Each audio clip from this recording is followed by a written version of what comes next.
Le Grand Matin Sud Radio, 7h, 8h30, Patrick Roger. Il est 8h13, Lévis sans interdit. Elisabeth Lévy, bonjour. Bonjour Patrick, bonjour à tous. Alors, vous voulez revenir sur la liberté d'expression en France aujourd'hui, qui est souvent mise à mal. Et là, c'est à propos d'une conférence de la philosophe Judith Butler qui a été annulée par la mairie de Paris. Racontez-nous alors.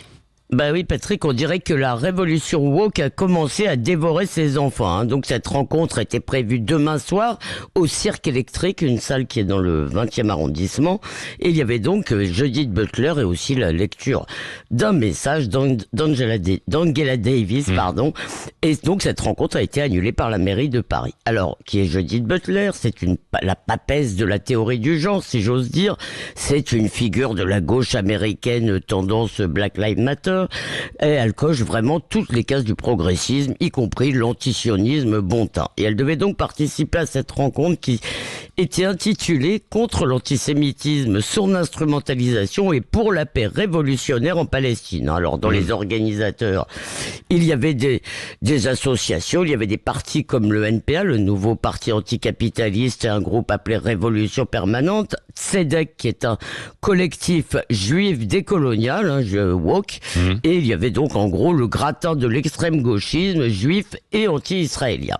Alors, Libé a contacté la mairie de Paris à ce sujet, et donc la personne a répondu qu'il y avait un risque de polémique qui créerait donc un trouble à l'ordre public et que ça pouvait être contraire aussi aux valeurs de la mairie de Paris, l'antisémitisme, homophobie, etc. Alors bon, on comprend en fait qu'il redoutait des débordements antisémites et tout le nœud du problème, c'est qu'en 2006, Judith Butler a déclaré que les Hezbollah et le Hamas étaient des mouvements progressistes de gauche. Ah oui, cette position est plutôt problématique, quoi.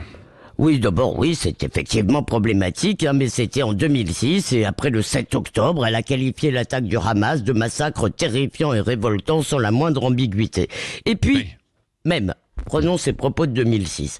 Judith Butler a 67 ans, un âge auquel la plupart des personnalités publiques, sauf vous Patrick, ont déjà dit des âneries certainement.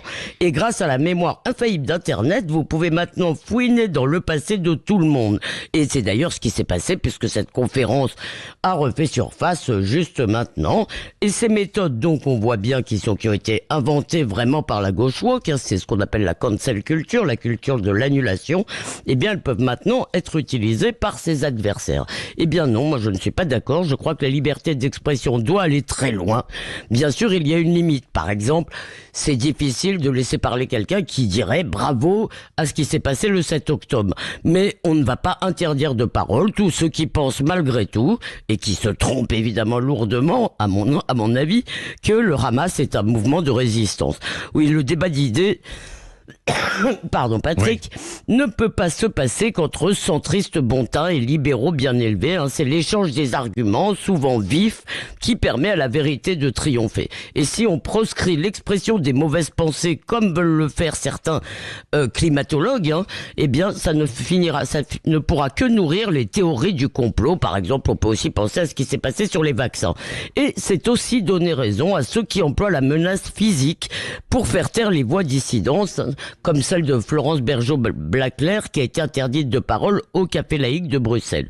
Oui, l'État doit permettre la libre expression des opinions, il doit donc protéger les débats menacés et pas reculer comme le font trop souvent les présidents d'université ou ceux qui dirigent certains lieux. Bref, Patrick, je ne suis d'accord avec aucune des idées funestes de Madame Butler, mais si nous voulons rester un pays libre, eh bien nous devons tous nous battre pour qu'elle puisse les exprimer.